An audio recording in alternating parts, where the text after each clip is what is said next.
Bom dia, galera. Bom dia. Ó, você pode perceber que nós fizemos uma mudança aí radical nas aulas de Roma, né? Nós tínhamos a aula 1 e 2 que tinha definido ali, e para facilitar os estudos sobre Roma, dividi a aula em parte 1, 2 e 3. A parte 1, monarquia e a transição para a república. A parte 2, a república romana.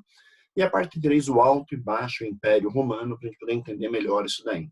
Então, nós vamos agora trabalhar com a parte 2 de Roma, que é a parte da república, a expansão da república romana. Bom, vamos lembrar o seguinte: Roma era uma monarquia. Com a derrubada de Tarquínio o Soberbo e a chegada do Senado ao poder, foram criados cargos públicos, né, de magistraturas dentro da Roma antiga para ajudar a administração romana. Cônsules, pretores, censores, questores, edes, né, uma estrutura montada ali. O próximo passo agora é observar a expansão, né, desse mundo romano até chegar no Império Romano, né? Então formamos, expandimos e chegamos ao Império Romano. Então a primeira coisa que nós vamos olhar aí, Roma tem um domínio, vamos dizer assim, local sobre a região que está localizada, a cidade de Roma ali, e ela passa por um processo de expansão entrando em choque com um povo chamado cartaginês, o povo de Cartago, do norte da África. Esse povo é um povo fenício. Essa colônia fenícia está no norte da África, nessa região que vocês observam aqui. E Roma começa um processo de luta para expandir o seu território, primeiro dentro da Península Itálica e depois pelo Mediterrâneo. Então, basicamente, né, no primeiro momento, Roma começa a primeira guerra púnica. Por que púnica? Porque os cartagineses eram chamados de punis naquela época, então a guerra contra os punis, contra Cartago. E na primeira guerra púnica, Roma consegue conquistar a Sicília, a Córcega e a Sardenha, que são as ilhas que estão aqui ao lado da Península Itálica. Bom, a partir das conquistas romanas, você vai perceber que Roma passa a dominar o mar Mediterrâneo, né? Começa uma expansão dentro desse mar, e esse mar Mediterrâneo, com o passar do tempo, passa a ser chamado de Mare Nostrum, o nosso mar, o mar de Roma. Então, o Mare Nostrum romano, tomado pelos romanos ali. Bom, a Segunda Guerra Púnica, Roma enfrenta Cartago, novamente, lógico, e agora toma a Península Ibérica, toma a região sul da Espanha, né? Nessa luta, enfrenta, né, de alguma maneira ali, o general Amílcar, né? Há uma guerra muito forte ali, e Cipião, que é um grande general romano, né, consegue derrotar os cartagineses e dominar a região da Península Ibérica, a região da Espanha ali. Na Terceira Guerra Púnica, Roma ataca a própria Cartago, tomam o território cartaginês e transformam Cartago, o norte da África, numa província romana, uma dominação romana ali.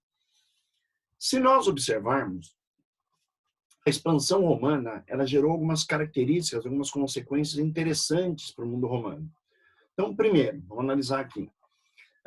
O exército que vai para a guerra é formado na sua base por plebeus, pela plebe, né, que até então era vitimada pelo domínio dos patrícios, pelo Senado, que era formado pelos patrícios mais velhos ali, e controlavam tudo. Primeira coisa, o exército romano se fortalece, o exército romano cresce de acordo com as conquistas. Esse fortalecimento do exército romano leva, de alguma maneira, a uma maior expansão do território romano, e nascem aqui os homens novos, os cavaleiros de Roma, aqueles que representam Roma no seu exército, nas suas lutas, nas suas guerras ali. A expansão continua, tanto para o Ocidente quanto para o Oriente, e vai tomando toda a margem do mar Mediterrâneo. Então, primeira dica, um exército muito forte, de base plebeia, onde os chefes militares desse exército ganham força política, força social. Segundo, o aumento da escravidão em Roma. Quanto maior as conquistas romanas, maior a escravidão gerada ali. Isso vai gerar revoltas da plebe. Por quê? Porque essa plebe passa a ficar ociosa. Ela não tem trabalho, ela não tem função, ela perde a função, porque Roma passa a ser abastecida pelas colônias, pelas áreas tomadas por Roma. Aliás, outra dica, né? A cidade de Roma não precisa produzir mais nada. A cidade de Roma agora é um grande centro comercial, recebendo produtos de todo o Mediterrâneo, né? E sendo abastecida por ele, e por uma mão de obra escrava. Então, isso reforça a ideia de um modo de produção escravista dentro do mundo romano ali. Bom, vamos continuar. As plebes, durante essas revoltas, já haviam ganho alguns direitos ali, ampliam alguns avanços sociais para a plebe, como a lei Licínia, que proibia a escravidão por dívida, a lei Canuleia, que permitia o casamento entre o patrício e o plebeu, a lei das 12 tábuas, que dá o direito, né, estabelece o direito oral para um direito escrito dentro de Roma, na verdade, transforma a lei oral numa lei escrita dentro do mundo romano, organizando, legislando, né, o mundo romano ali, e o tribuno da plebe, que já aparecia anteriormente, que é um representante da plebe junto ao Senado. Um detalhe, a plebe tem o direito de se reunir, ela ganha o direito de se reunir, que nós chamamos de plebiscito, o direito de reunião da plebe, o direito da plebe se organizar, se reunir ali, né? Tomar decisões para levar ao Senado romano através do seu tribuno. Maravilha. Bom, a República Romana começa a entrar em colapso, por quê? Vamos retomar. Fortalecimento do quê? Do exército romano, que vai ganhar muita força política, muita força social ali. Escravidão que aumenta de uma maneira vigorosa, né? E povos conquistados, né, dentro da República Romana passam a pagar tributos a Roma, enviar produtos a Roma e abastecer Roma. E o grande problema é, né, os camponeses desocupados, a plebe desocupada passa por processos de rebelião, de luta, de busca de direitos, né, já que ela está ociosa, já que ela foi substituída por escravos. Nesse momento aí, né, dois tribunos da plebe, os irmãos Graco, Caio e Tibério Graco, pela ordem Tibério e Caio Graco, fazem uma proposta de uma reforma agrária em Roma. Pegar as terras do Estado que estavam ilegalmente nas mãos dos patrícios e distribuir, doar, ceder essas terras para quem? Para a plebe. Tibério foi assassinado a mando do Senado por ter pensado em tirar essas terras, distribuir terras, entregar terras na mão da plebe. E depois o irmão Caio Graco, né, também tribuno da plebe, tenta novamente ampliar o direito de cidadania, dar terras ao povo e implementa a lei frumentária, que era vender comida mais barata para a plebe, vender o trigo mais barato para a plebe. Bom, resultado de tudo isso, o Caio também é assassinado, também é morto a mando de quem? Os patrícios. Então, há uma tentativa de reforma agrária, há uma tentativa de ampliar a cidadania, o direito da plebe, mas tanto Caio quanto Tibério, tribunos, representantes da plebe, são mortos pelas tentativas que tiveram nesse ponto, nessa lógica de tentar aí a lógica de distribuição de terras. Bom, generais romanos, como eu falei anteriormente, os líderes militares ganham uma força enorme, ganham popularidade dentro de Roma, né? Dois generais se destacam, né? O general Mário, que vai fortalecer o exército romano, que vai fortalecer as legiões romanas, que vai governar, né, como cônsul romano, como um magistrado romano por 6 vezes seguidas ali, mostrando o poder do quê? Da ascensão militar. E o general Sila também, que veio de uma família, né, patrícia, que foi empobrecida, que perdeu os seus direitos ali, ele se fortalece, ele ganha força como cônsul romano também, se torna ditador de Roma, por quê? Porque ele passa a governar Roma usando a força militar, usando o poder que ele tem nas mãos ali, né? E tenta, de alguma maneira, aumentar o poder de quem? Da sua origem, dos patrícios, do Senado romano, certo?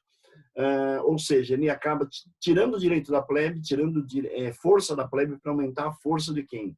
Do patriciado do Senado romano ali, certo? Depois dos dois governos de Sila, né, e de Caio, como a gente observou ali, a gente vai analisar, né, que Roma passa por um processo de ter 2 triunviratos em Roma. Modo, o que é um triunvirato? O triunvirato é um governo de 3 generais romanos que vão assumir o poder e que vão governar Roma durante um período, né, paralelamente ao poder do Senado romano. Então, um exército com poder muito forte aqui, o Senado legislando ainda em Roma ali. No primeiro triunvirato, Crasso, Pompeu e Júlio César. Nesse acontece a famosa revolta de Espartacus, né, que virou filme, virou série da Netflix, né, apareceu aí várias vezes, né, na mídia, né, uma revolta de gladiadores, de escravos gladiadores que vão enfrentar o exército romano, né, e de alguma maneira, né, observando isso, você vai observar a violência do exército romano, a força do exército romano, que no final da revolta de Espartacus são 6.000 homens crucificados em Roma pela rebelião ocorrida ali. Bom, território romano cresce, território romano se expande, há uma força política muito grande dos cônsules, estabelecendo que é uma lógica de se aproximar dos tribunos, da plebe, se aproximar da plebe o tempo inteiro ali. E, de alguma maneira, a gente vai observar ali que esses 3 cônsules levam Roma a um grande processo de conquista: França, Península Ibérica, Oriente Médio, crescem, estabelecem um poder muito grande ali. E dentro da história, né, desse triunvirato, nós temos a relação de Júlio César com Cleópatra, que foi sua amante. Júlio César teria dado a ela, naquele momento ali, o Egito de presente, né? Isso é uma história clássica, né? E nós enxergamos também na cinematografia essa historinha da Cleópatra, né? Um filme muito antigo, lá dos anos 50, século XX, que conta a história do romance entre um grande líder militar romano e a princesa do Egito, a rainha do Egito, Cleópatra ali. Bom, esse triunvirato, né, ele vai sendo destruído ou se autodestruindo através de assassinatos, derrubadas de poder, até que Júlio César é morto, né, pelo seu próprio filho adotivo, Brutus. A famosa frase, até tu, Brutus. Essa obra do século XIX, uma obra neoclássica, né, mostra o assassinato de César, né, que seria apunhalado pelo próprio filho adotivo dele ali. Depois do assassinato de César, que cai, né, o governo do primeiro triunvirato, vem um segundo triunvirato, com Marco Antônio, Caio Otávio e Lépido, que são todos ligados a Júlio César. Um é braço direito de César, outro é sobrinho neto, outro fazia parte do grupo, né, partidário de César naquele momento ali. O triunvirato acaba entrando em conflito, gera um choque interno entre eles, e esse choque interno acaba levando o quê? A chegada ao poder de Caio Otávio. Caio Otávio que vai se autoproclamar como Otávio Augusto, né? Augusto para os romanos, aquele enviado por Deus, aquele que é divino, aquele que vem o poder dado por Deus ali, certo? Bom, nós vamos parar o módulo 2 aqui, o nosso parte 2 de Roma, né? Terminando com a crise do segundo triunvirato e a chegada de Caio Otávio ao poder. E daqui a pouquinho a gente volta com o terceiro módulo, a terceira parte de Roma, onde nós vamos falar sobre a criação do Império Romano com Caio Otávio e o modelo do Império, do Alto Império, o auge do Império Romano, até o Baixo Império, que é a decadência de Roma. Ok? A gente volta já já, né, para mais uma aulinha sobre Roma. Beleza? Um abraço, tchau, tchau.